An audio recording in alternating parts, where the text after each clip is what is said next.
What's up, everybody? Welcome back to the Keep Chasing podcast. Today's episode is all about taking control of your financial future. I'm sitting down with financial advisor Chad Shaw, a man who's been in the trenches helping people get out of debt, build wealth, and create real financial freedom.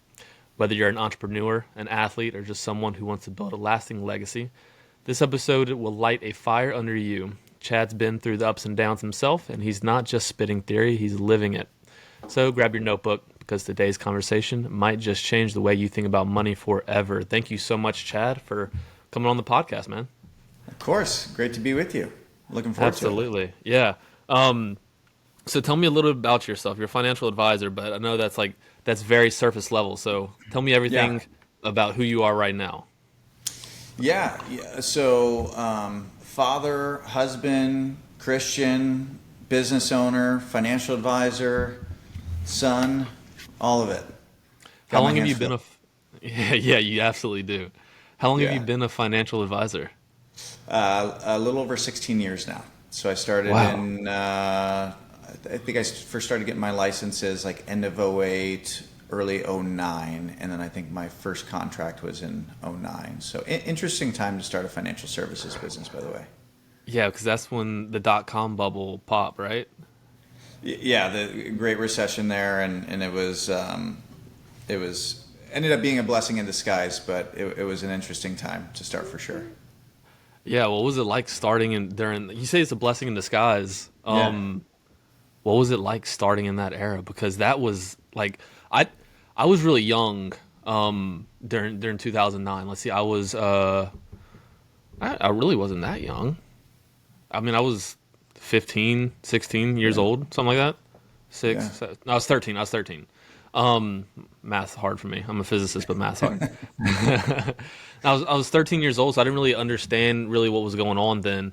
But what was it like getting started? And but like, I mean, I guess I know a little bit more about it now.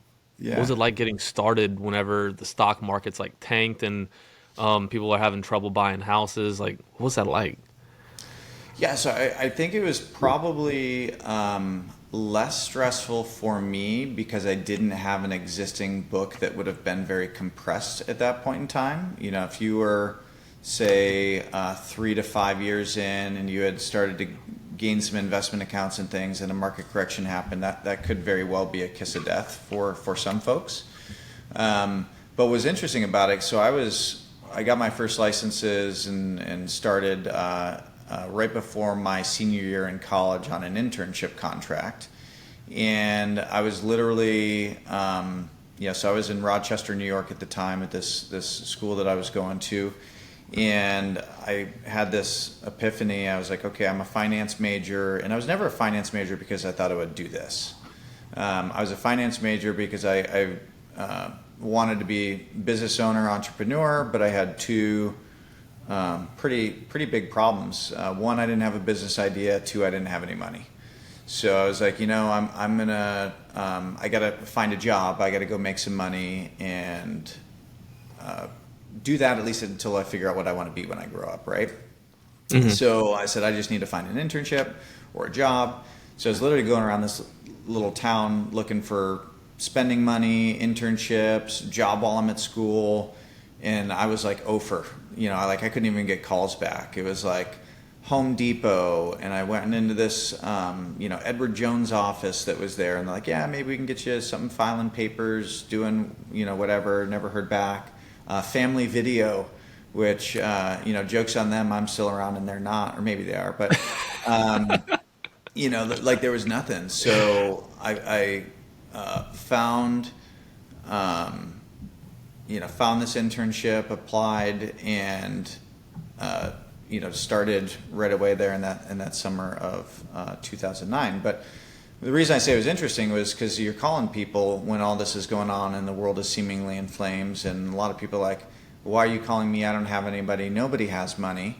And then other people seem to be not only doing fine but thriving. And it was a smaller segment of the public for sure, but it got me thinking like, hey, how do these people think and act and make decisions differently? Like, how did they do so prior to all of this happening, such that they're experiencing this time very different than everybody else. So not only how did they set their finances, but how do they choose to perceive things and think about things. And it really got me going down this path that has never stopped of like, well, what does the 1% do, and how do they think and act differently than everybody else? Like, what makes them the 1%? So, today a lot of my clients are high income, high net worth individuals that have been very successful in a whole variety of different things, businesses, athletes, executives, you name it. And, a lot of them have a ton of commonalities. And,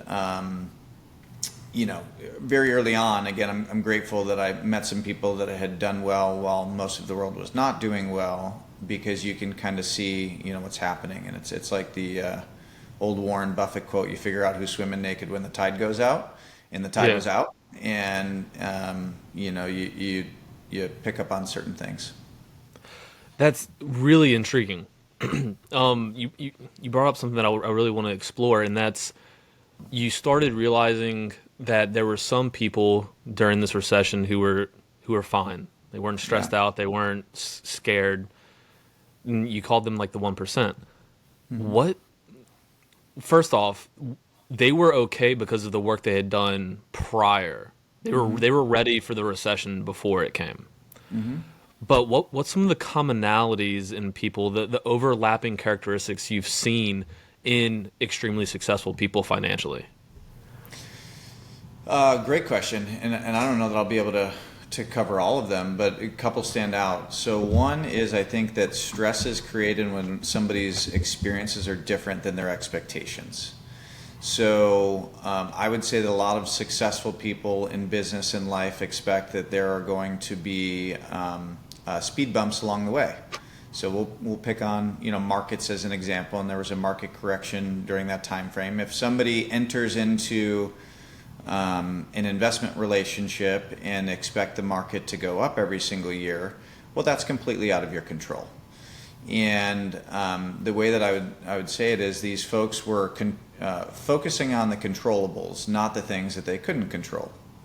And I think about like growing up. So I grew up right outside of Buffalo, New York, a small town called Fredonia, and it's really, really hot and humid in the summer, really, really frigid, cold, snowy in the winter. So if every time summer rolled around, I threw away all of my cold weather gear, and then January, February comes through, and I'm bitching and moaning and complaining that like, oh my God, it's so cold, and I'm in shorts and a t-shirt, like, why is it so cold? Well, everybody around me is going to look at me like, well, you idiot, you live in Buffalo, New York, like, it gets cold from time to time. Same thing happens with markets, right? Like, and they have to, and there's a whole bunch of good reasons that they have to correct from time to time. But so their experience was like, hey, not only does this happen from time to time, and you can't always know the reason or predict when it's going to happen, but they expected it, and as a result, they prepared for it. So, and the good ones not only prepared to be fine and covered their lifestyle expenses and needs and things when a correction comes through, but ideally to be a buyer when most other people can't. What would somebody's experience have looked like if they said, hey, I'm prepared to buy and invest, and it doesn't matter what, if it's real estates or stocks or whatever, and you go through a time like that where seemingly everything feels like it's on sale.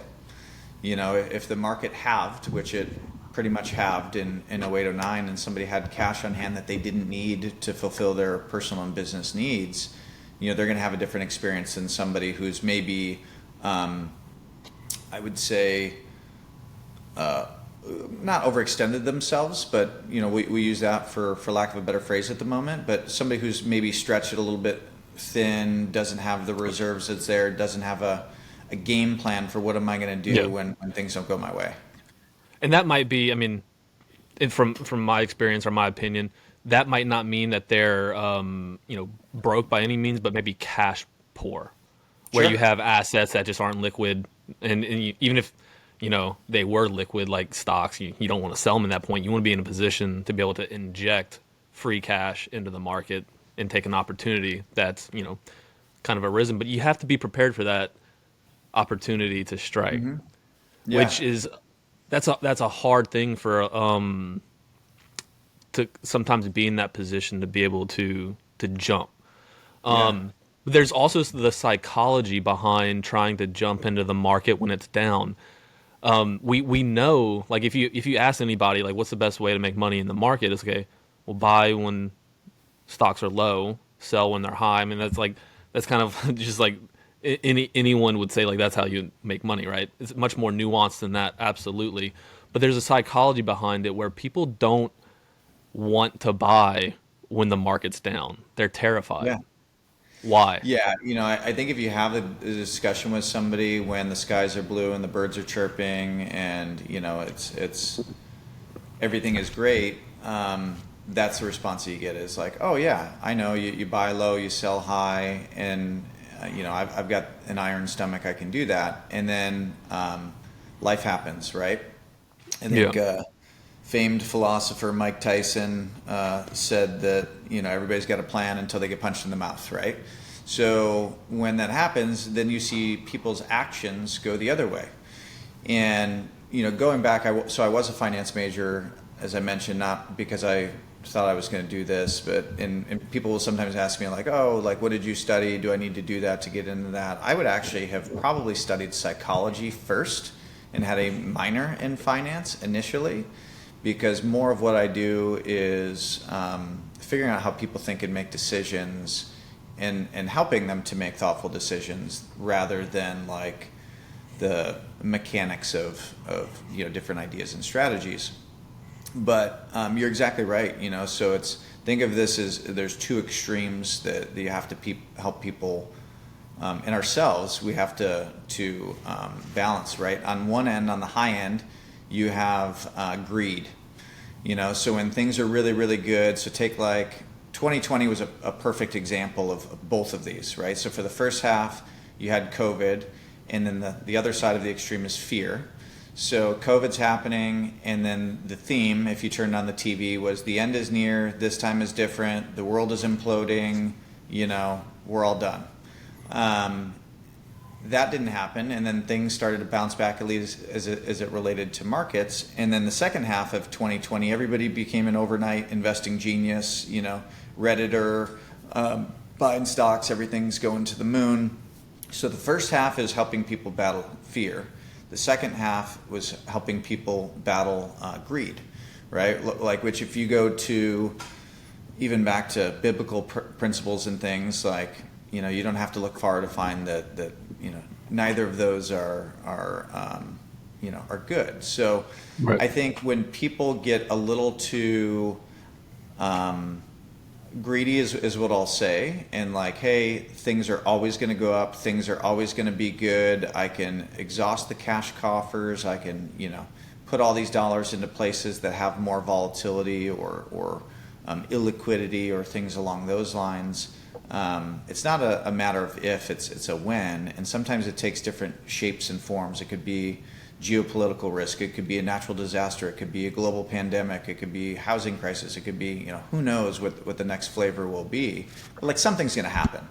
So when somebody doesn't plan for that, is an eventual demise, I would Yeah. say. And people, there's a saying I love, and it's luck favors the prepared. Yeah. And opportunity looks like risk, or risk looks like opportunity in the rearview mirror, or something like that. Yeah.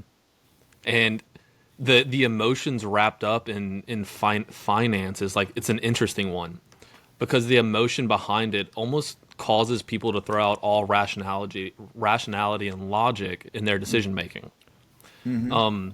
I mean, I've experienced it myself. It's funny you said everyone became an overnight like investing genius. I started investing in the stock market in 2020, during COVID, as whenever I just got into residency, started getting like a consistent small little paycheck, and I was just putting away $100 or something a month Yeah. into a Roth IRA at the time. But everything I bought was like going green. I was like, oh Yeah. man, like this is easy. Like this is so easy. Like why doesn't everybody do this? Yeah. And then a couple of years later, I think it was with the election or something, things started going down, and like thing, stocks that I had made money on started like actually going at a net negative. I was like, oh my god, I'm so stupid. Like I don't know what I'm doing. I'm like an idiot.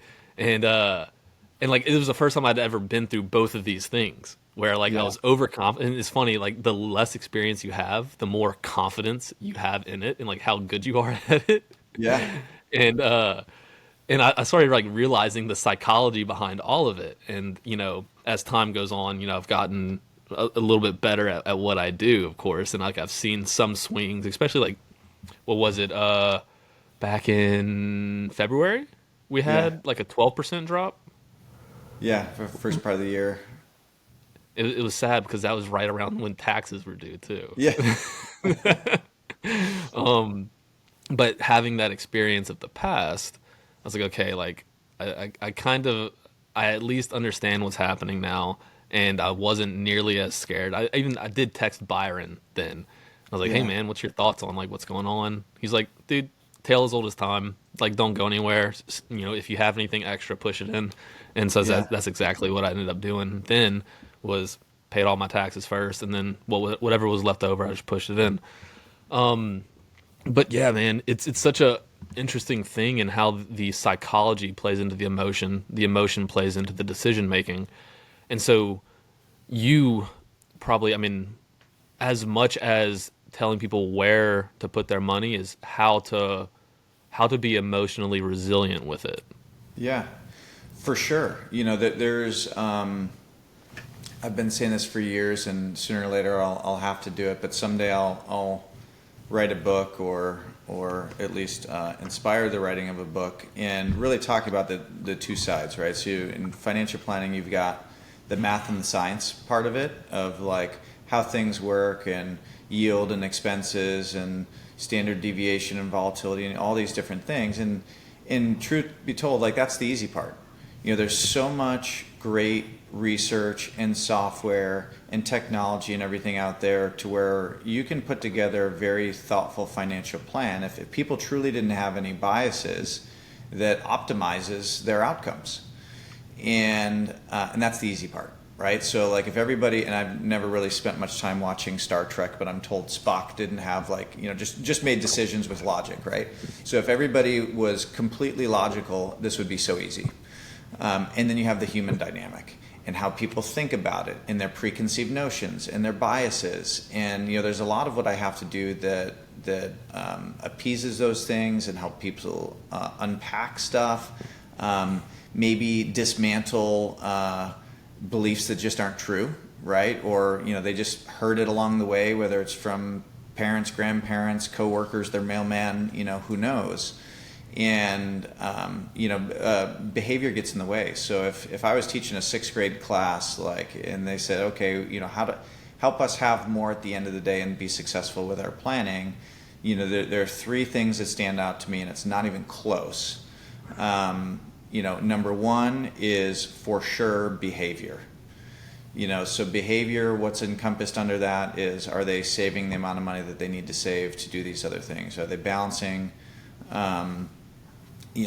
different strategies? Are they avoiding doubling down and pushing all the chips in, during that, the runs when things are really, really good, like the second half of can you hear me okay, by the way? I see that. Yeah, it cut out for a second, but it might be okay in terms of audio. I'm not sure if it downloads from two different sides. So, Okay, but yeah, cool. yeah, you're good.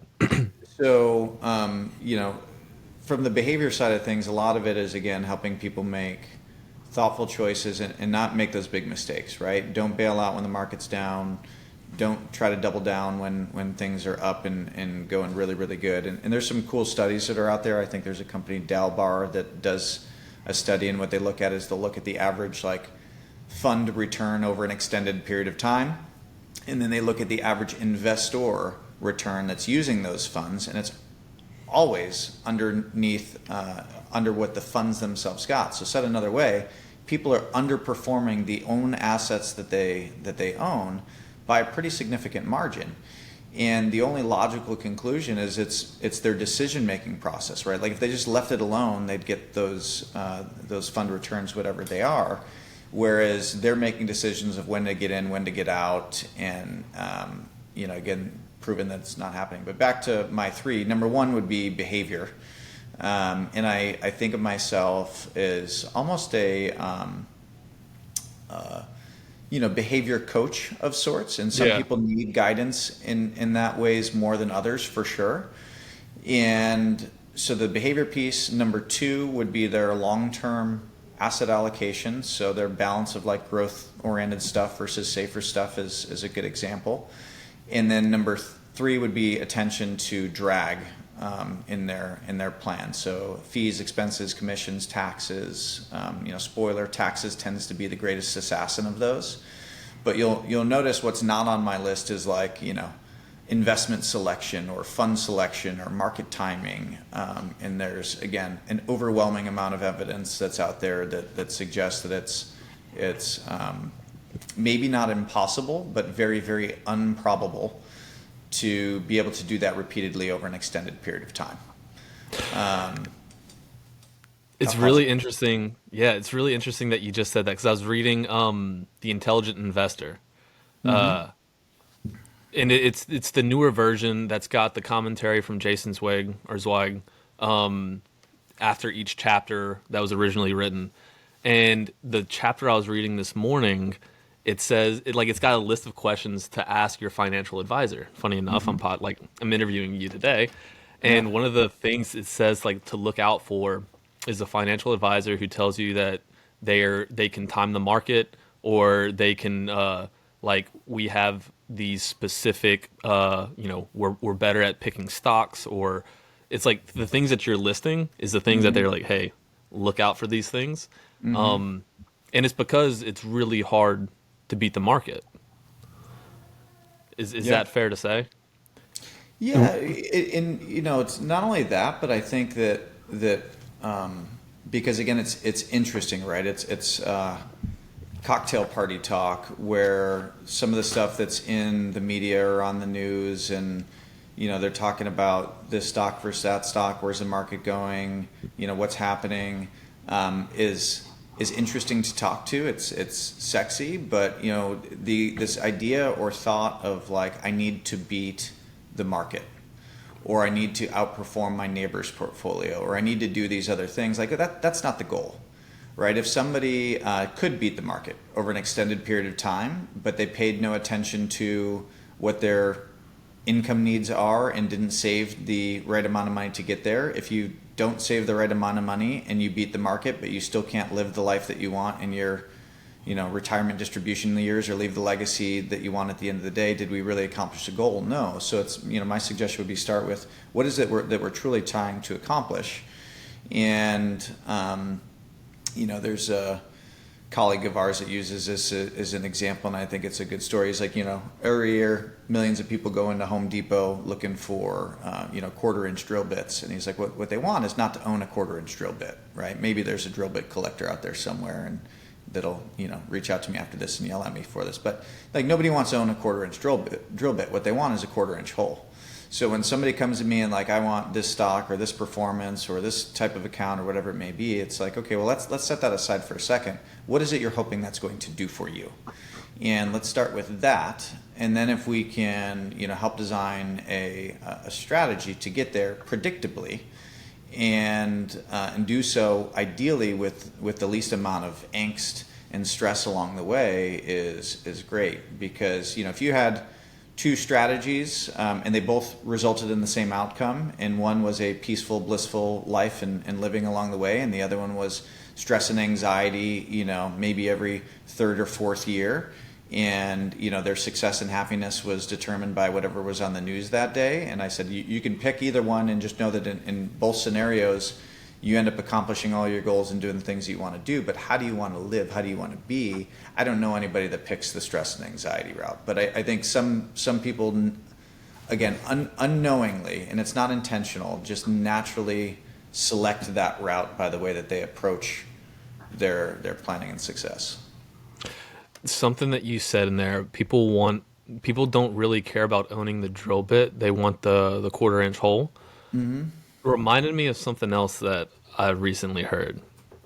And it was a really interesting thing to me. And actually, I mean, like a little light bulb went off in my head was when you talk about like wealth with people, like people don't necessarily want $1 million. Hmm. What they want is to be able to spend $1 million. Yeah. And that to me was incredibly insightful into the psychology behind building wealth. Yeah. And a big part of like people they want to hold it, but then they also want to be able to use it, and you can't do Yeah. both at the same time. Really, it's hard, kind of hard to spend while to spend everything and then create lasting wealth. Yeah. And maybe that's an answer to my question. Like one of the questions I had for you is why do people, majority of people, really struggle with money? Because of all things that we can hold on to and use for our advantage, as in terms of like assets and skills and things like that, it seems to be one of the things that probably is on the minds of adults more than anything. Yeah. That's a good question. So I think that my first natural gut reaction to that is it's a lack of clarity.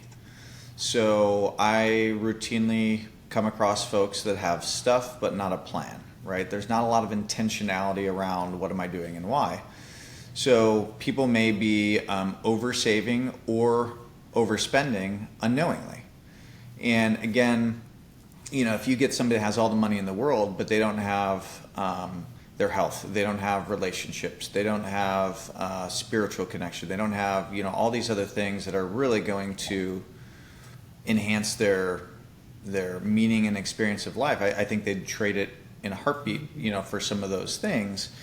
And so money is a tool, and if it's maybe put on a pedestal too high, right? Like and some people are like, well, money is the root of all evil.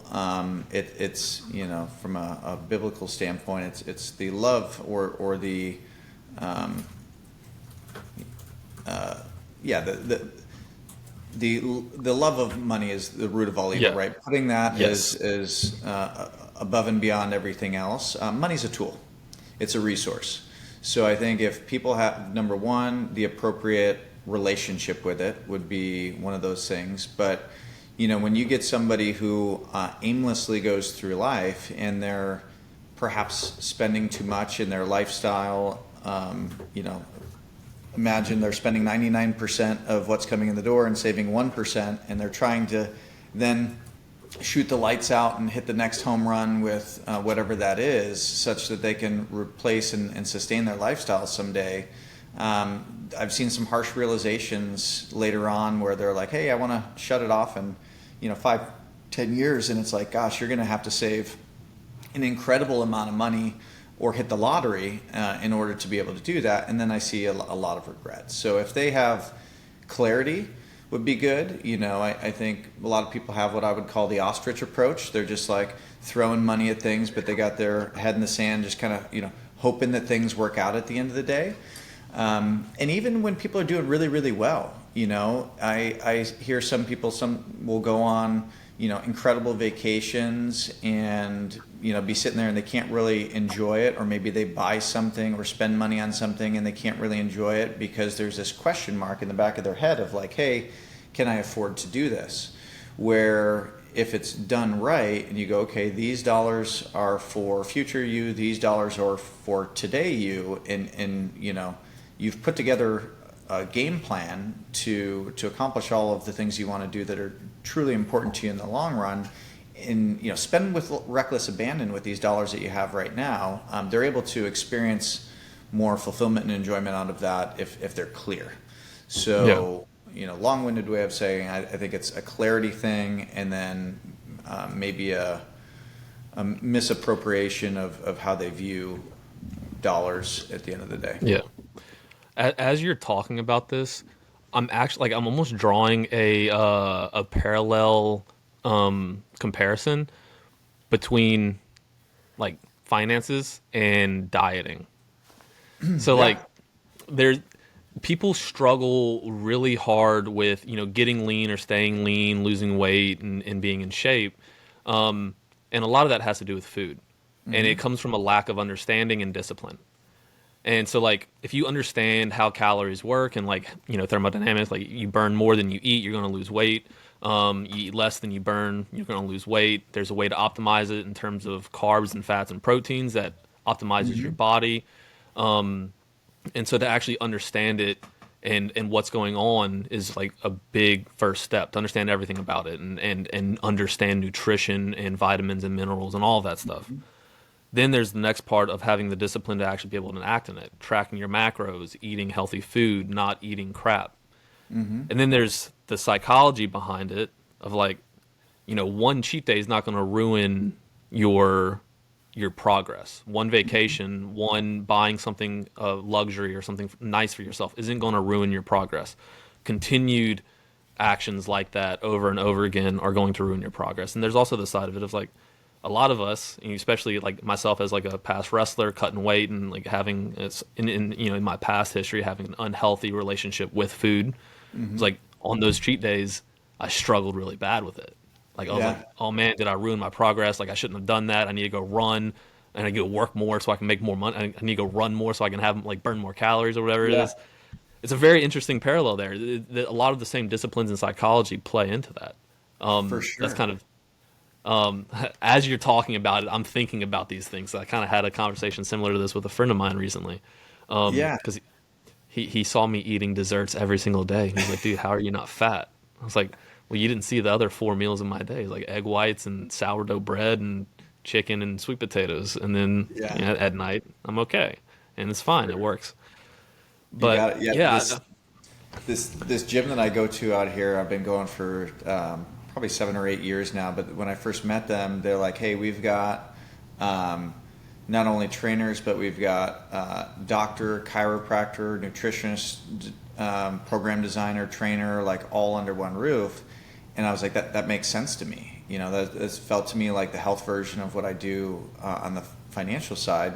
Tying together all the pieces that we help clients tie together. So I was like, I'm in.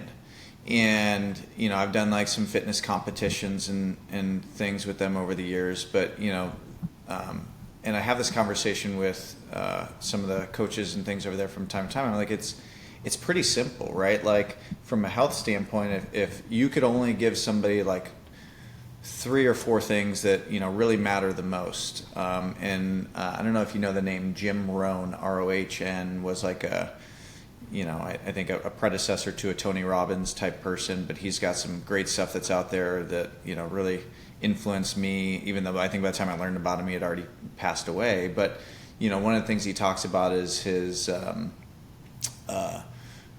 short list of things that matter, and I think he's got a name for it. I'm going to screw it up, but he's like, there's about a half a dozen things that really matter at the end of the day, and then he's got his not much list, right? Like there's all these other things that are out there that people worry about, that like if it changed, went positively, negatively, like it's not going to have that big of an impact.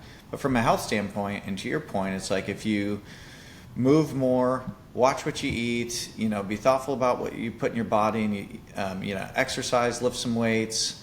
You don't need these fad diets and some of these other things that are out there, and it's just not sustainable. So if you have some of those habits, you can have that cheat meal and be completely fine. And it's the same thing from a financial standpoint. So, and this goes back to the start of our conversation where, the one percenters, the people that are successful in anything, there's parallels that they can draw, right? Just the same way as you just did there too. It's like, hey, I was successful as an athlete, as a wrestler, right? In your case, or as a business owner or whatever.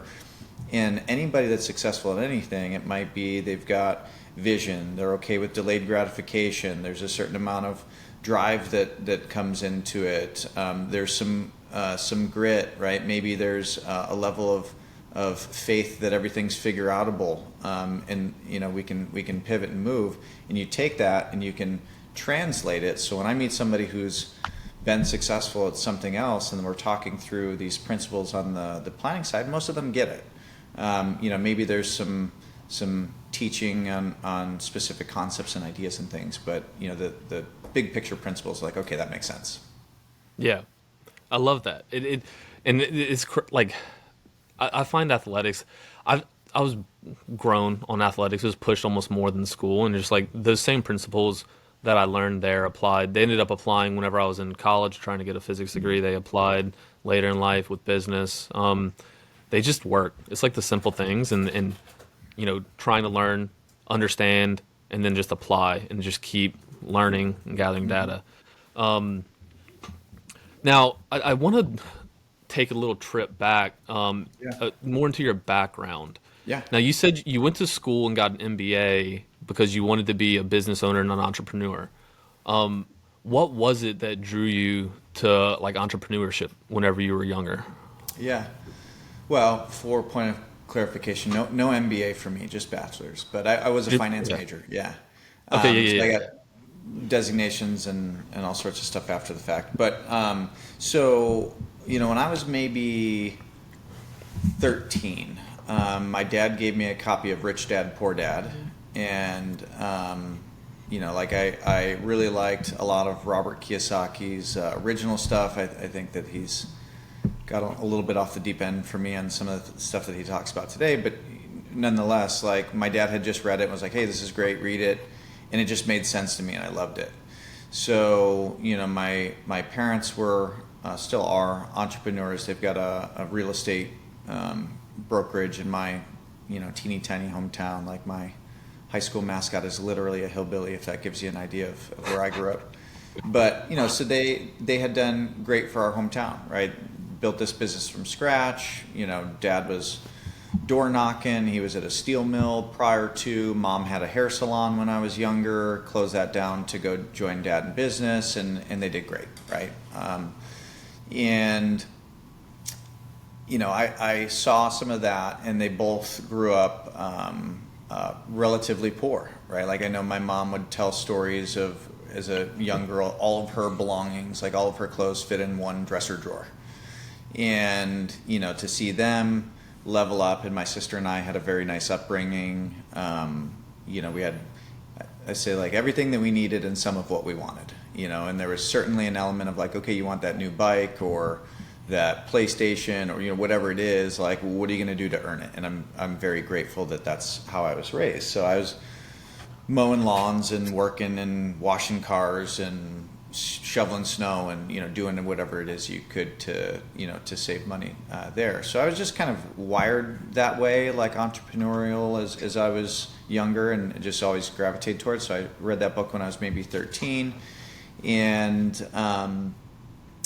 this. I don't want to say I was a dreamer, because I like to think that I've also done some of this stuff too, but I was a bigger thinker, and it was easy in my hometown to have maybe half of the population that was like, this is just the way things are, this is life, this is small town forever, and then other people like, well, I'm going to go do grander things, right, and I'm going to do it somewhere else, or whatever it may be. But it's hard to kind of go against the grain at some point, and I didn't really have an issue doing that. So had that, and then going into college again, I was like, I'm going to be a business owner, so finance would be a good background to have, and then selected that, and then ended up stumbling into, today I am a business owner, but happens to be in the financial planning space. And part of what I enjoy is I get to have discussions like this with people I get to hear cool stories, right? Like people that have been successful in a whole variety of different things, like how'd you get to be successful? And it's almost like cheating, right? Like at this point I've had, 10,000 meetings, literally ranging from broke to billionaire. And you get to see themes, and you're like, well, what works, what doesn't work, what mistakes did you make, if you go back and do it all over again, what would you have done differently, like all these different things. So when I have all these, I'll call it interviews, right, just kind of like you with your podcast here, like I can learn not only from my experience and what I've lived and done, but also from other people's experiences. And that was super, super powerful. But I going back to your original question there, I was there, and then I went away to college, played sports through college, baseball, hockey, and probably majored in playing sports and drinking beer through most of most of college. And then when I was done, I was like, gosh, I got to figure out what it is that I want to do. And just kind of stumbled into this, and, very fortunate that ended up happening. And so you ended up becoming an entrepreneur. So you own I know at least one business. Yeah. How many different businesses do you own? I mean, I would say one. Like there are smaller iterations and things that I've done throughout the years where like I've coached other advisors. I don't actively pursue that. I'll get people that'll reach out to me from time to time and say, hey, will you coach me, and I'll do that. But my primary business is there too. And I think that oftentimes wealth is created through concentration and it's kept through diversification. So while it could be tempting to have 50 different businesses, my approach is like, hey, why don't I just get really, really, really good at this one? And still, when I'm taking money out of the business and saving and doing other things, diversify in that manner, but concentrate there. So today I've got 5 other business partners and 20-something team members. So we've got a pretty good sized shop. And that's been a progression, right? Like when I started, it was just me, and then it was just me and a part-time assistant, and then took her full-time, and then added, some people over the years, and then teamed up with some guys, and then just recently here merged with another group, which doubled our operation in the last couple months. But yeah, the primary one. Do you mind if I ask about the merge? Because I'm interested. Go ahead. Yeah. So you, whenever you merged with another firm, is it a firm or a brokerage?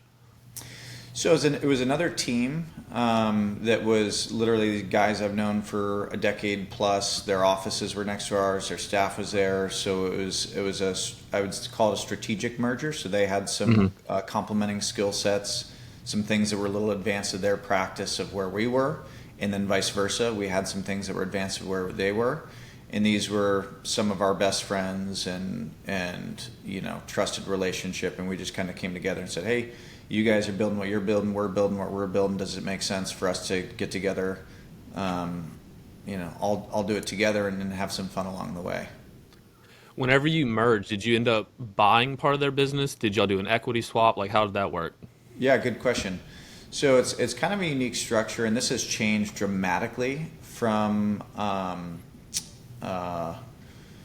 when I started, right? Like this push for, I'd say thematically, 2 things have changed. So when I came in, and I'm grateful that this was the case, when I came in, they said, you do financial planning, right? Like in our world, you have maybe the investment gatherers that are just focusing on investment accounts.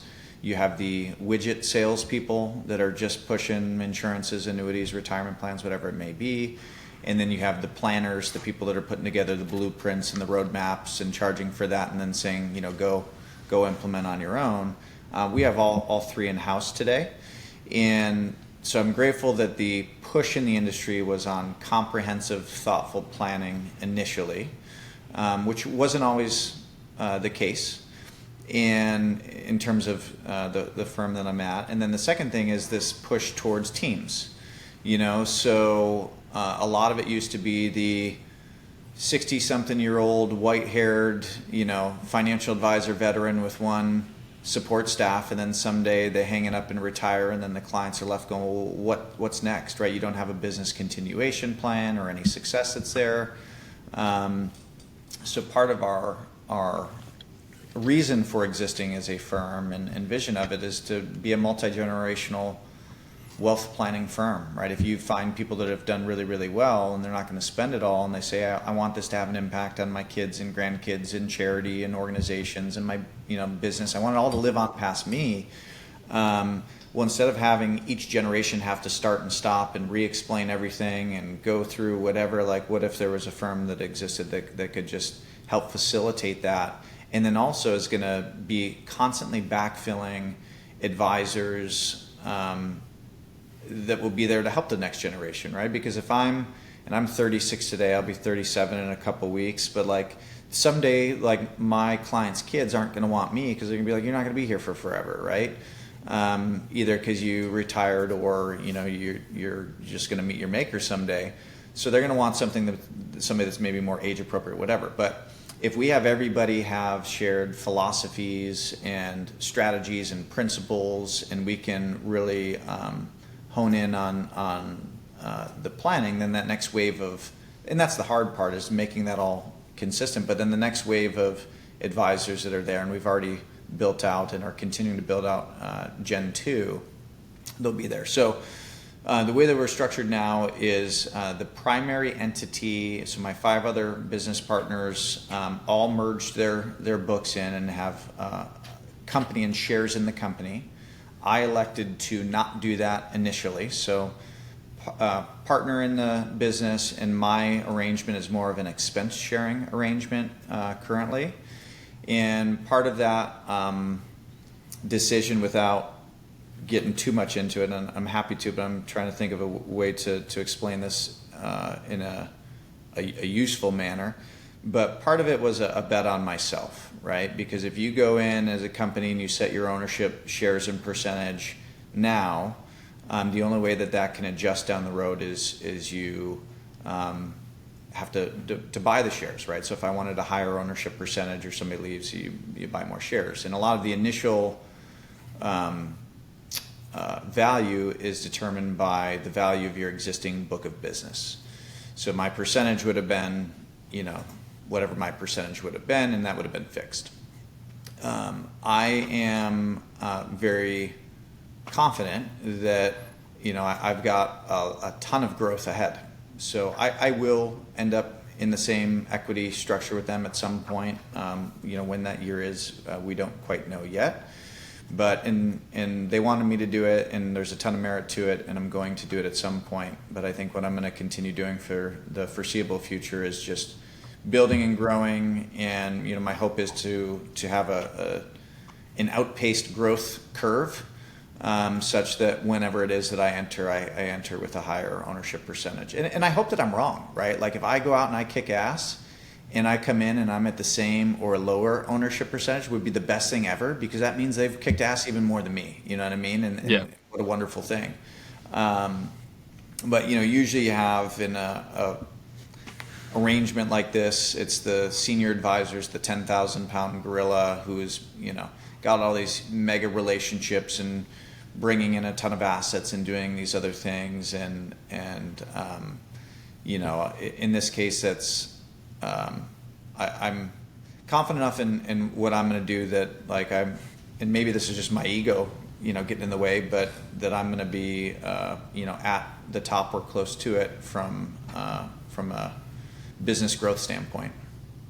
Well, you're extremely young, so you've got a lot of time to make this happen, which is incredible. Yeah, I am the youngest of the 6, and one of the big things down the road is there, at least for them at the moment, and for me some days, like there's an entity value. So as you sell shares, it's a very meaningful number, and they went and did business valuation and everything, and it is a meaningful number today. But I have no intent of realizing that equity or exiting anytime soon, maybe ever, right? So I was less worried about that today, but I wanted to be together with them. I wanted to build this. I'm all in on the vision. It's just how we chose to structure it initially was a little unique. Yeah, I love that. You said you betted on yourself, and it kind of brings me to another question. Yeah. There's a big there's a push, a vibe, a whatever you want to call it in social media, of trying to find passive income and create passive revenue streams so that you don't have to do anything and you can build wealth that way. What do you think the biggest investment actually is for people to make? That's a good question. So I think in most cases, if people are ever going to be wealthy by their standards, it's going to be because they're really, really good at whatever they do for a living. So it could be their business. If it's in a specific asset class, it's usually something that they have a unique advantage or knowledge base or network or skill set in. So I know and have a lot of clients that are very, very successful real estate investors, developers, but like that is their profession. I don't get the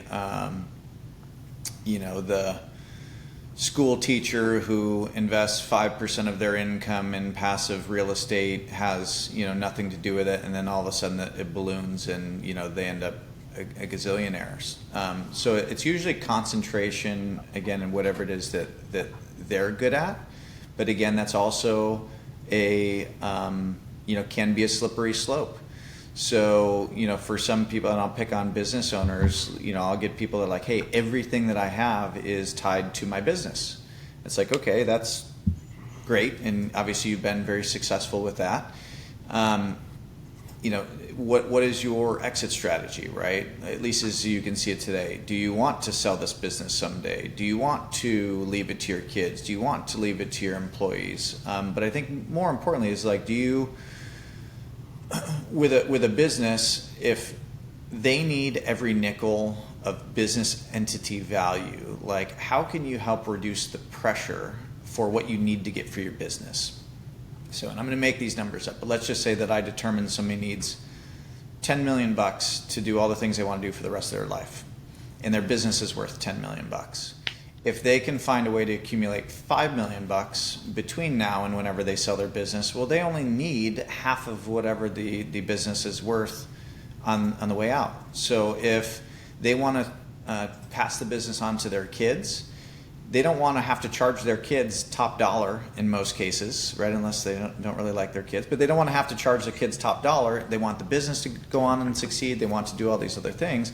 And then sometimes health changes or industries change, right? Businesses can become irrelevant. So, I think that this goes back to the wealth is created through concentration, kept through diversification strategy. And when you have somebody who's put everything back into the business for 10, 20, 30 years, and that's just the way that they've done it, sometimes it's hard to get them to see that. And you had made a comment earlier with your investing experience and like during COVID and some of those times. I call it the Vegas effect, right? Like some people will go in, and it could be investing in their business, it could be investing in the market, but they could go in and they could strike gold year one, right? Or right out of the gate. So Vegas, you go in, you put in $20, you pull the lever, you hit the jackpot first time. It could be easy for somebody to go, oh my gosh, I'm a gambling genius, right? Like every time I put in $20, I hit the jackpot, because that's their limited experience. And we know that statistically, if they keep pumping in $20 to slot machines over a long period of time, like the house is going to win. And then you could get the other experience. Somebody goes in, puts in $20, pulls the lever, gets nothing, and they're like, this is the worst thing ever. So with businesses, if they start a business, put money into a business, and it fails immediately, they could be like, I'm not a good business owner, and then never go back, when maybe there were other reasons for it, right? Or they just had to keep going, keep trying to figure it out. Maybe it's just a different business. Same thing with businesses that have done really, really well, right? Maybe right place, right time, built the perfect business, found the perfect opportunity, had the perfect idea, did a great job executing it, sell, get $1 gazillion, and then they're like, yeah, every time I start a business, and everything turns to gold. So I'm going to take all of that capital, double down on the next business. It's like, well, there's no guarantee that that's going to be the exact same scenario. So went down a little bit of a rabbit hole there, but that's a good rabbit hole, and it actually brings a question to my mind.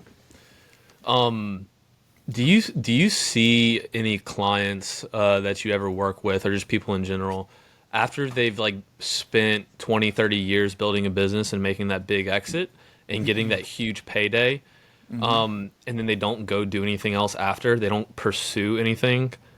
Do you see a lot of times that like their overall like well-being suffers? For sure. So two books that I've read recently, and I've got one of them sitting right here. So this one's called The New Retirement Mentality, and then another one that I've read recently that was called Die with Zero.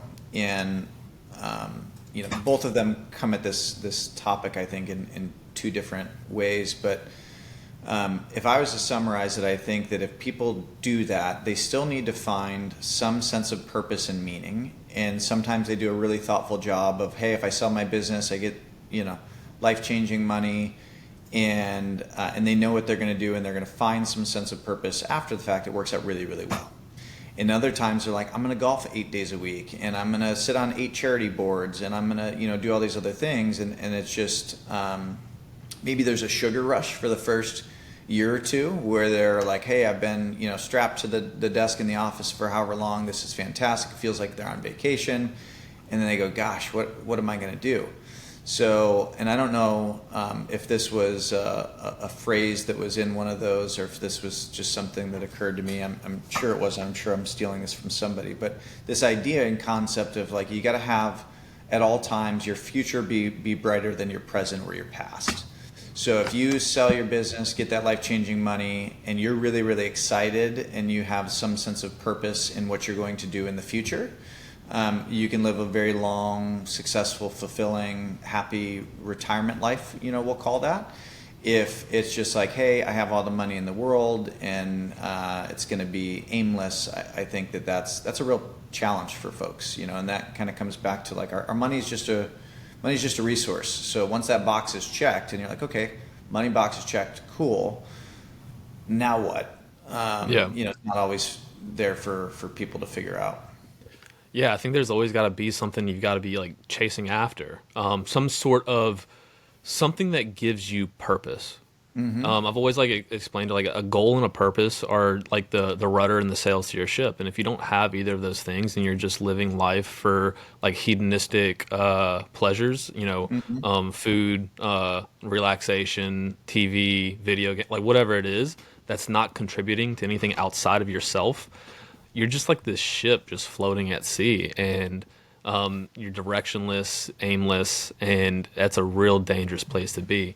I mean, you see it in athletics, you see it in finances. I think celebrities who come into like this insane wealth, but like they don't know what to do, like, or like they're just a lot of times, maybe they're in between movies or whatever it is, and they're not working towards something.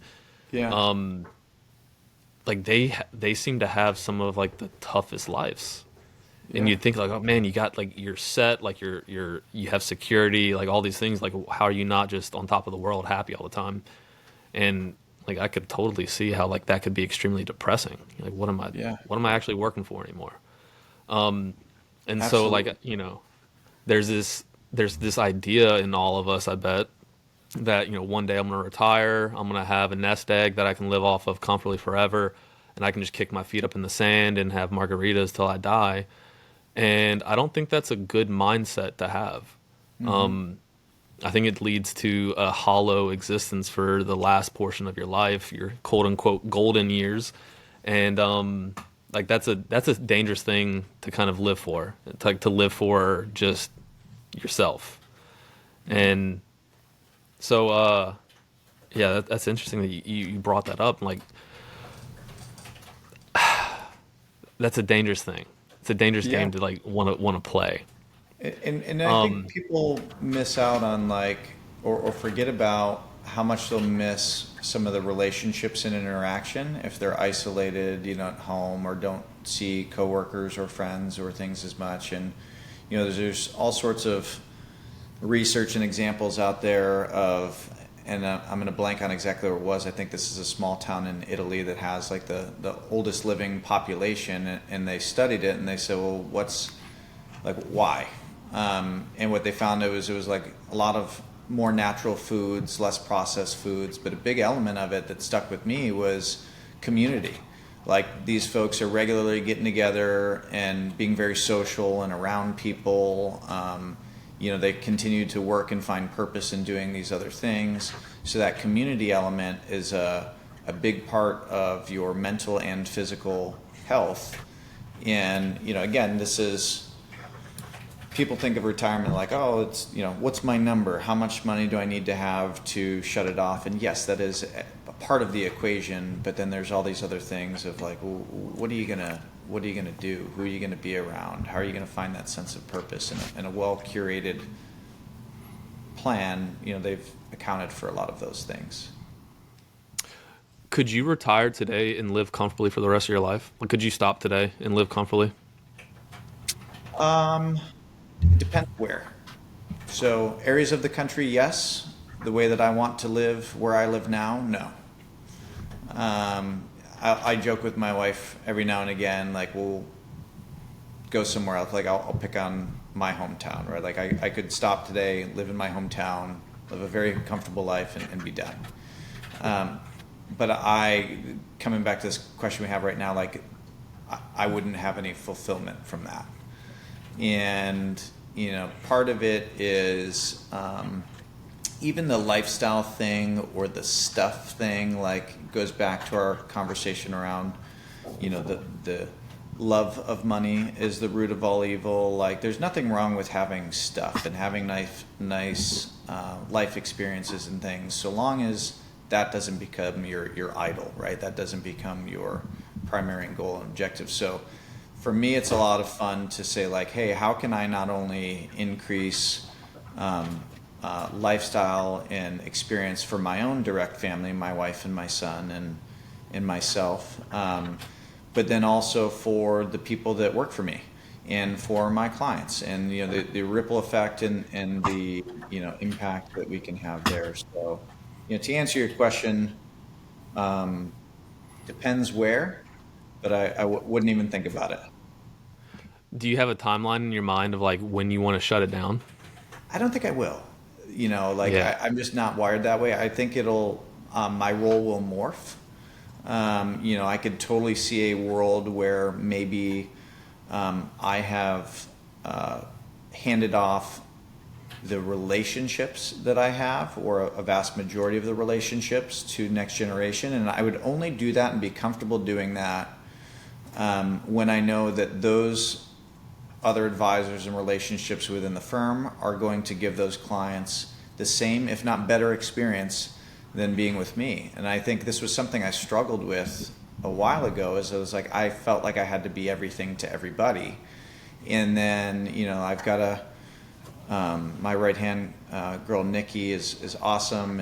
And she, a lot of times she'll have conversations with clients without me, and they love her, and I'm convinced that some of them want to talk to her more than they want to talk to me, and that's a cool thing, right? Like this idea of everything to everybody, not only is that not true, but I'm doing the client a disservice if that's how we're set up, right? If like the only way that they would be comfortable moving forward and having a plan and being confident in that plan is if they get me, well, I've done something wrong, because again, someday I won't be here.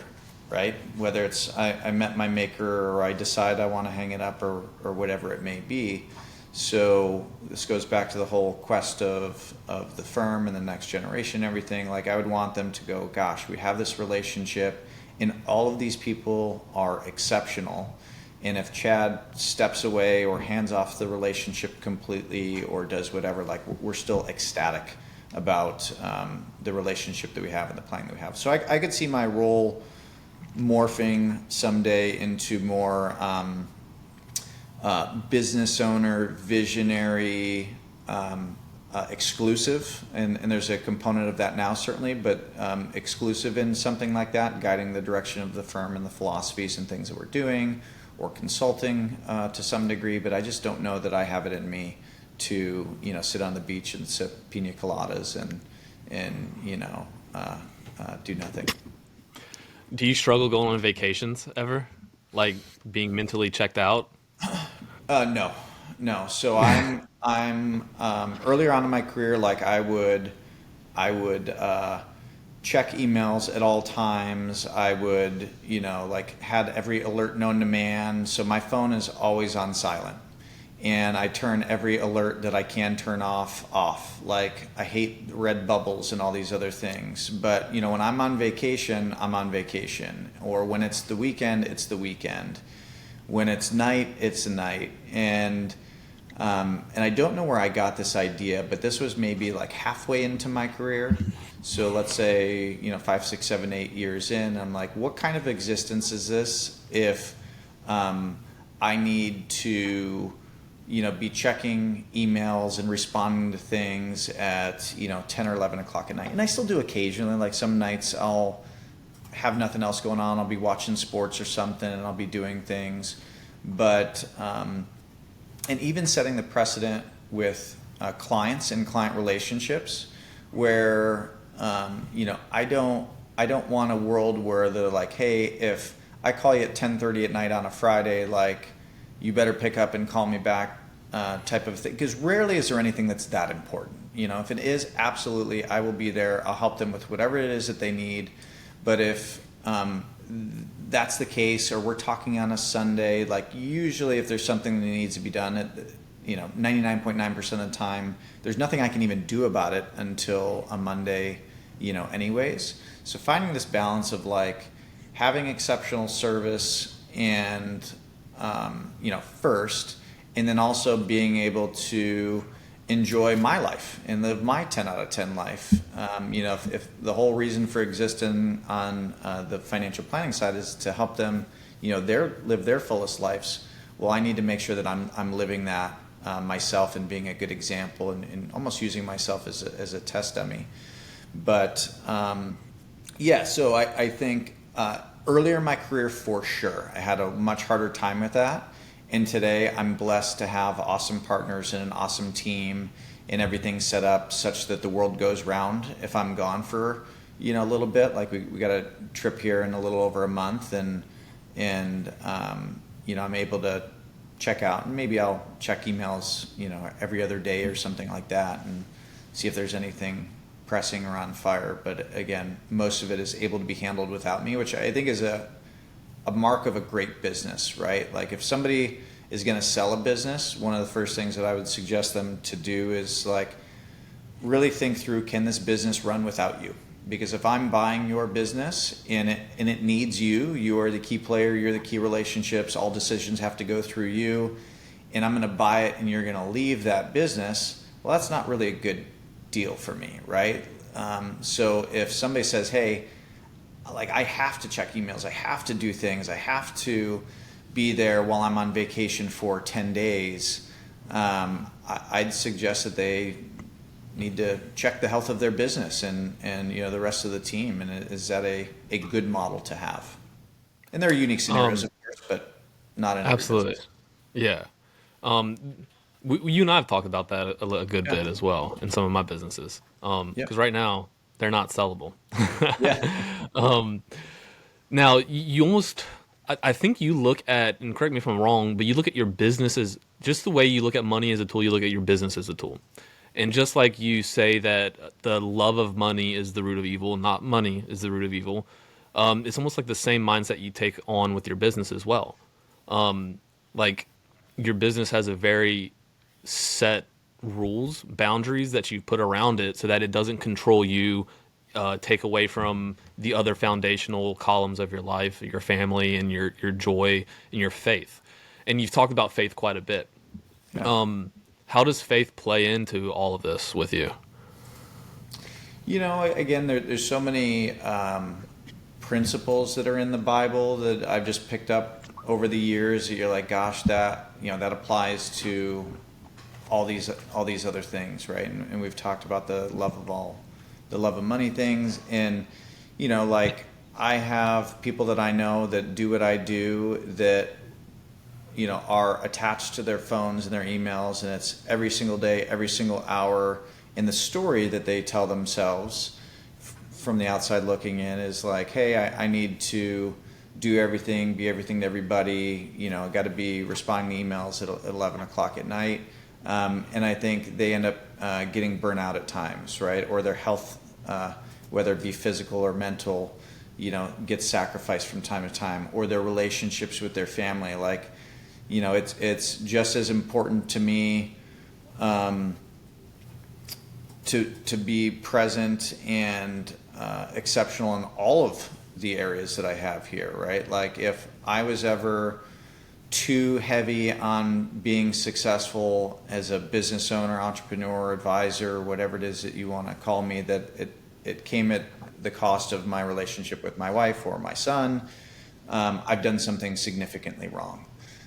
Just this last week or two, I saw an interview Scotty Scheffler had right before the Open, talking about that. He's like, yeah, like I'm blessed to play this game, to make an incredible living doing it.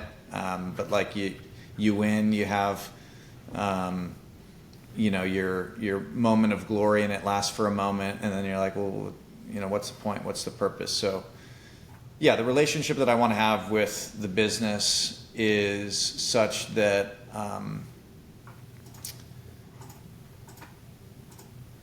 I want like true long-term lasting fulfillment out of the effort that goes into it, and to be able to see something that can continue on past me, and to have clients have lasting success in there. Not this just like, how do I process the most amount of stuff, make the most amount of money, not again that there's anything wrong with that, and then sacrifice my health and relationships and enjoyment. So trying to find a balance, which hasn't always been there, but this is a constant refinement, as you can imagine.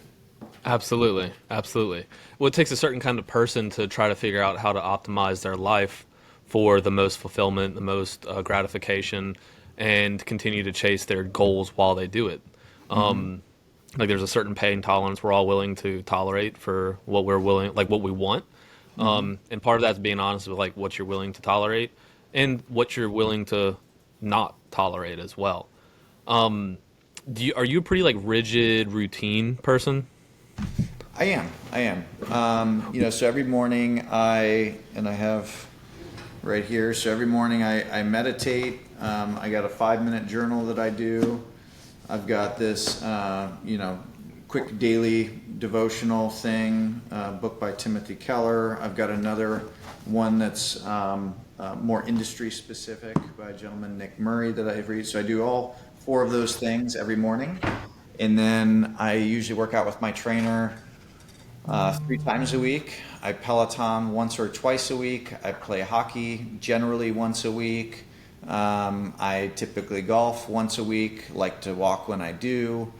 So I would say that I have the basics of some routine there, and my philosophy there is like I want to have control over the bookends of my day, especially the morning, right? Like if I start and I dictate the morning and I can get my mental and physical state in an appropriate place, and then check email and then talk to people and then have the stuff that comes at you and feel like I have more control over the day and where it's going, instead of being reactive to it and just putting out fires and processing things as they're thrown at me, I found to be a much more pleasant experience for myself.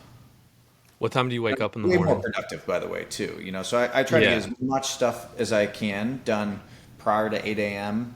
As possible, and even the way that I organize my day. So I have a to-do list that I create on my iPad here every day, and I have what I call my big 3, which is like if I do these 3 things, then this is a successful day. Like these are the things that are going to be needle movers, right? And then I have the rest of my to-do list, right, which is just like stuff that needs to get done, but it could be something as simple as like I gotta pay car registration I did the other day, right? Or pick up the dry cleaning, or something simple. And I try not to any of that stuff that I can either do or delegate. Hold on real quick. Pause. The audio just went crazy over there. Can you hear me okay? You sound like a robot, dog. Huh. All right, one sec.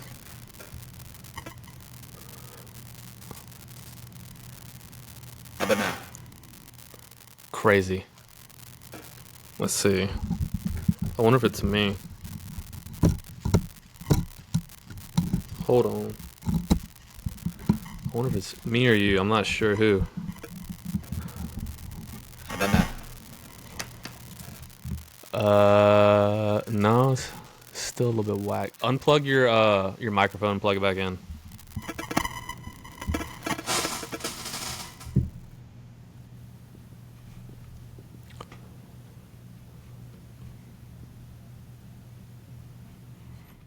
And you might have to select that microphone again. Can you hear me on my phone? And that was a debacle. So No I just worries. logged out and logged back in. We're good now, man. So yeah, Go I ahead. know we were chatting morning routine and stuff, and yeah, one of the things that I was mentioned that I do that is helpful is to prioritize my to-do list. Yeah, So, there's three having things. exactly the three things that are, if I do these, it's a successful day, and the rest of them is like, if I get to them, I get to them. There always seems to be something that's rolling over to the next day, but Yeah. What helps time do my you wake up in ADD the brain get morning? organized. What's that? What time do you wake up in the morning? I'm like a 5:30 guy. If I'm lucky on a weekend, maybe I sleep till 6:30 somewhere in there. But I'm usually up 5:30. Do all that stuff that I just mentioned from a morning standpoint. Kind of organize my day.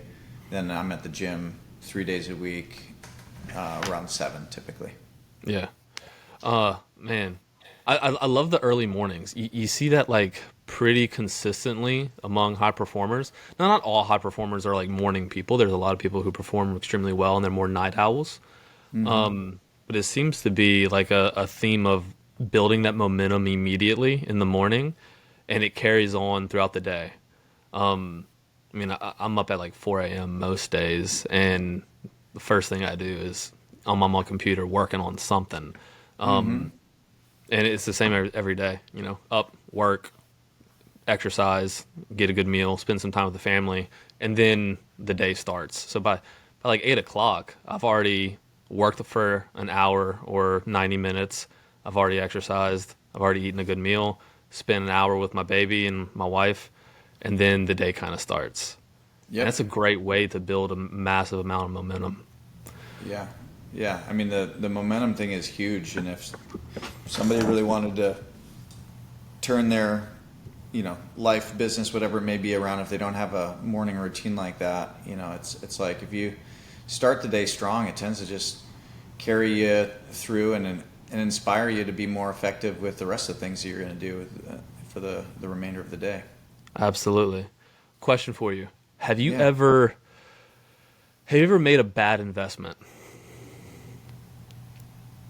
that's a good question.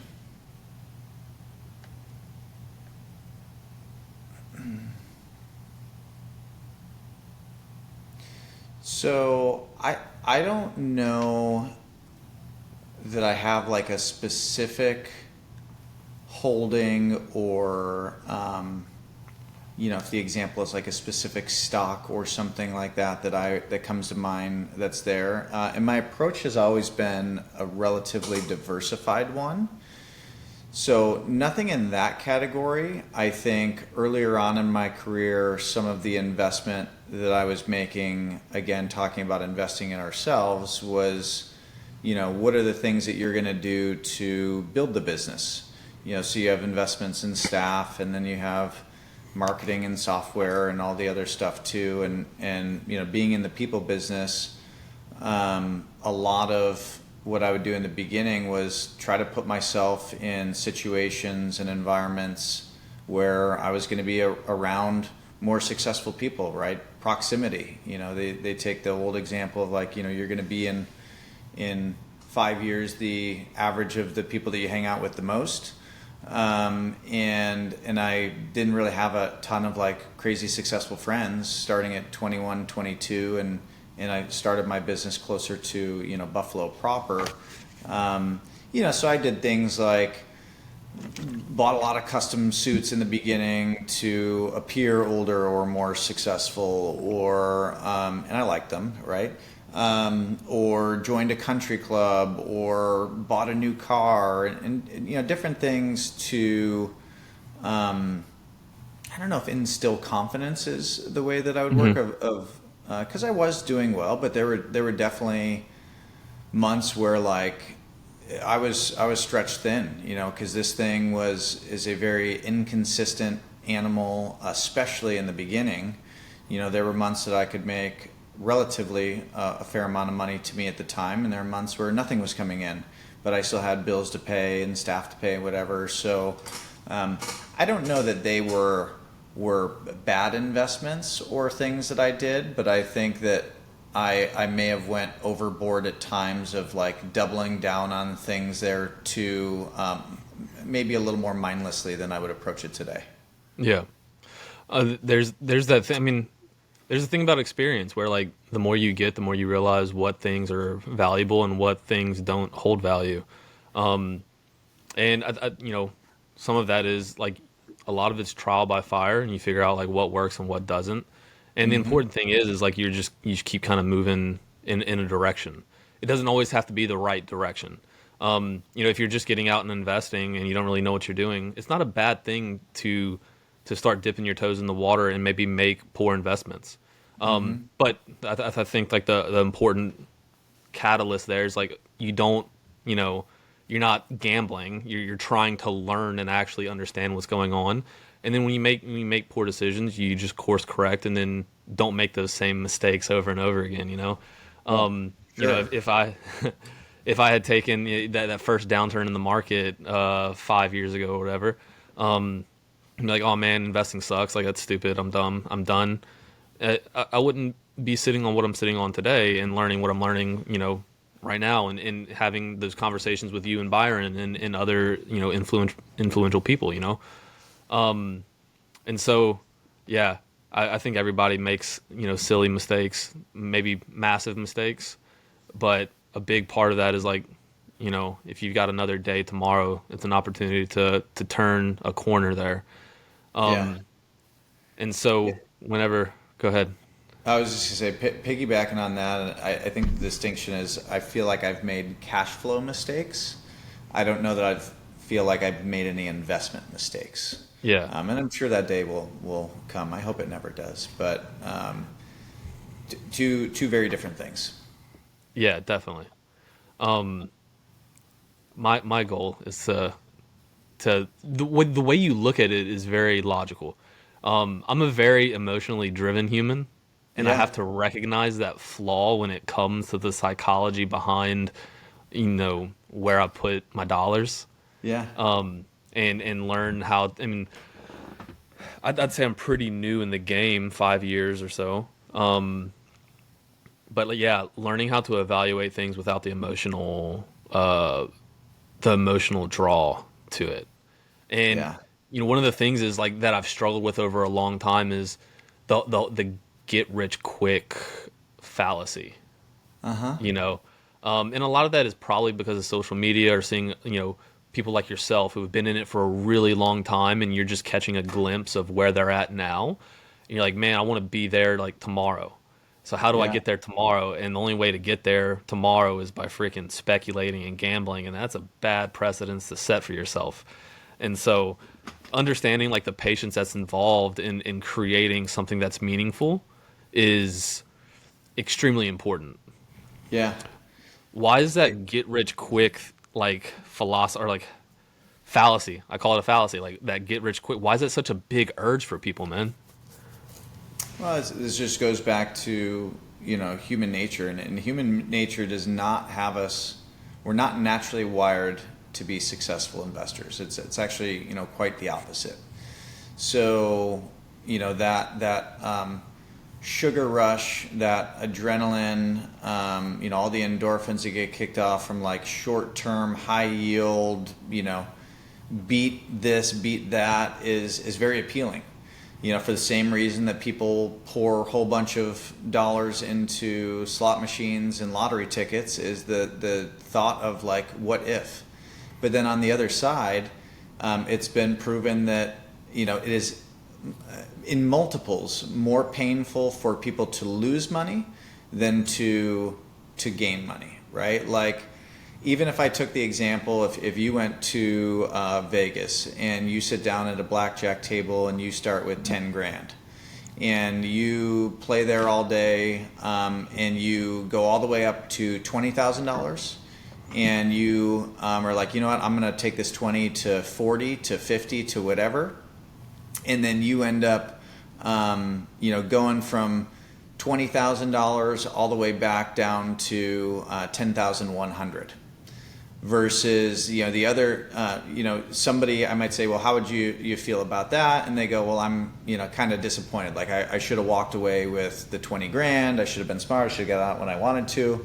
Versus if you start with 10,000 the next day, and then you almost lose it all, right? You go down to $100 and then you claw your way back and you end up with, $9,500. And you're like, oh, thank God. Like I almost lost all $10,000. I just lost, 500 instead.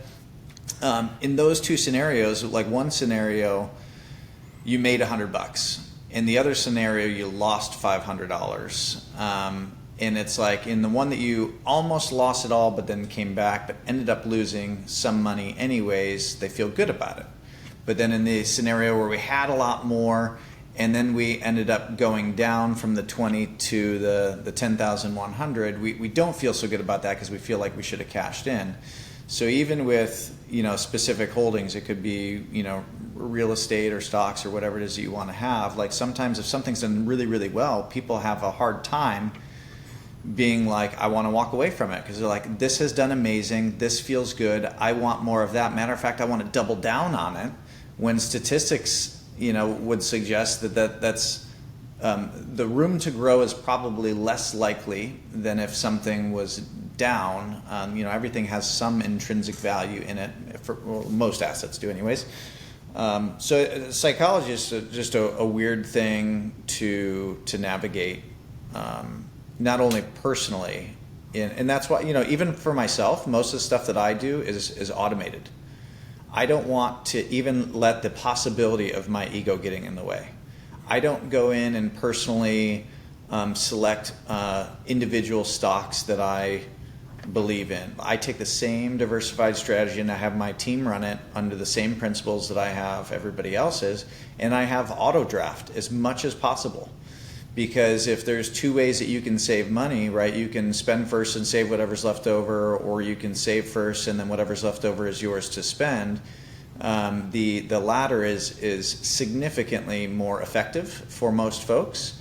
And this is going to sound crazy coming from the financial advisor, but I hate budgets, right? Like and I think some people need them, but for me, if I can set my life up in such a way and think of it like, bumpers in a bowling alley, if I can go, hey, I'm setting aside all the money that I need to do all the things that I want to do.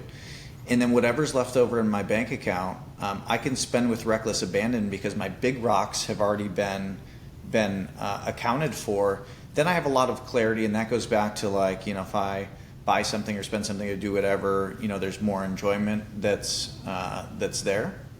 But, not everybody's approach, but that would be my suggestion. For sure. No, I think that's a great approach because it takes one less decision tree away from human error, and as we know, humans are extremely flawed. And no, I love that. I was talking to a kid the other day. He's 17 years old, and I was talking about like, hey man, he's like, at the end of every month, like I don't have anything left. I was like, well, start the month with less. Like put a specific amount into. He's trying to save up to buy a car. I was like, put that money in a high yield savings where you have a hard time just touching it, and pay that account first, and then you'll actually find like you're going to be able to live on whatever's left over, and you're not going to overspend because you won't have anything left to spend because you've paid yourself first. And spending first and then investing what's left over is a dangerous precedence because it's just human nature. If like, oh, I got a couple $100 right here. I'd rather just feel good now than save it and put it in the market or invest it or save it, whatever it is. And it's also these very micro decisions that are accumulated over a long period of time that help people be successful or not, right? So I've got one client that's a doc that does very well, makes say $700,000 a year. And I remember having this discussion with him at one point where he's like, yeah, it's just so hard to save. I said, well, let me ask you a question, right? Like if we would have gone back to you in residency and said, okay, here's the deal. And I'm going to use you as an example for confidentiality purposes. But if I said, hey, Brandon, you're gonna leave, and I'm gonna pay you $700,000. So you go from like resident salary to making $700,000. But you have to set aside 20% of the 700,000, so $140,000 first, and then you can build your lifestyle and spend with whatever's left over. Would you have taken that deal if I was talking to you in residency? And he's like, of course I would. It's like, well, how did we end up here, right? Where you bought the house and the stuff and the travel and the lifestyle. And again, to do that and then take things away, this goes back to the psychology piece, is hard, right? And there was a study, and I don't remember who did the study, but they use monkeys, and they give first monkey, they give him an apple, and he's pumped, right? He's happy monkey, he's got an apple. Second monkey, they give 2 apples, and they take 1 apple away. Monkey's furious, right? And at the end of the day, each monkey has 1 apple. One's happy, one's pissed because one had something taken away. So when people are mindlessly saving and building and growing and maybe more importantly making spending decisions, and then you go, hey, like, you shouldn't be in this big of a house, or you shouldn't have this car, or you have to take 1 less trip a year, whatever it may be, it's harder to unwind that, even though it's probably the right decision for them at the end of the day. And this isn't me being biased or judging or imposing my value systems on them, but the math doesn't math, right? Like, if they're like, hey, we want to live this lifestyle, forever, spending X amount of dollars a month, it's like, well, you have to hit the lottery in order to be able to do that, or we have to make some changes. And it's harder to do. So if people can get some control on that, and just like you were talking about with the gentleman that you were doing that, like, starting those habits is good. And then the other thing that I'd mention along the same vein is, like, there's this theme of, like, everybody wants, like, the perfect asset if it existed, and I'm not aware that it does. If I invent it, I'll have my own island and I'll be retired. But, like, would be super high yielding, guaranteed to grow, no taxes, immediately liquid, no fees or expenses or anything with it, but that doesn't exist, right? So you have to have each of these things that have pros and cons and put together a combination to serve different purposes. But sometimes things that are very, very useful for future Brandon, as an example, right? Maybe elements of your plan that are for 10 years plus Brandon and I'll pick on, like, retirement plans, right? Like, get some great tax advantages, but you maybe give up some access to liquidity, or there are different structures that are out there. And sometimes I see people be fearful of doing those strategies because they're like, I need access to all my money right now. And there's definitely an amount that we need, to have, and you can, figure out what that is. But it's like, if you really sat back and thought about it, do you think it's a good idea that all of our money is liquid and available and easy to spend at a moment's notice? Absolutely not. Or would there be some merit in having some things that you can't touch for a little bit, or are requiring you to put money in over a period of time instead of saying, I'm going to choose, right? If somebody has an investment account and they say, I'm going to log in at the end of the month after I've spent everything and decide how much I'm going to save into that, versus if it was mandatory, right? If I said, hey, I'm going to take your family hostage, and the only way that you can get your family back is you have to consistently save X amount of dollars a month, every single month for X amount of years, you go, of course, like, no problem, I can make it happen. So it's like, well, how do we let life get in the way to interrupt the success that we otherwise would have had? Yeah. All of it comes back to discipline and understanding, 100%. Mm-hmm. Chad, this has been an incredible, insightful conversation from a numbers and financial standpoint, the mindset and the psychology that plays into all of it. And I want to leave with one last question. Yeah. Can anyone create lasting wealth, no matter where they're at right now, what their income is right now, no matter how much, like, debt they've got? Can anyone do it? Everything is figure outable. So the answer is yes. Yeah. You just got to ask yourself how. Not, I can't do this, it's impossible, it's going to take forever. The question is, how do I do it? Yeah, and even the take forever thing, right? Like, maybe some things do take time, but we all got to live this life, right? We're spinning around on this pearly blue marble. Like, where else are you going to go? So if you're in whatever situation you're in right now and you want to make it better, Like, why not enjoy that quest, enjoy that journey, and make those incremental changes, even if it does take some time. Absolutely. Keep chasing.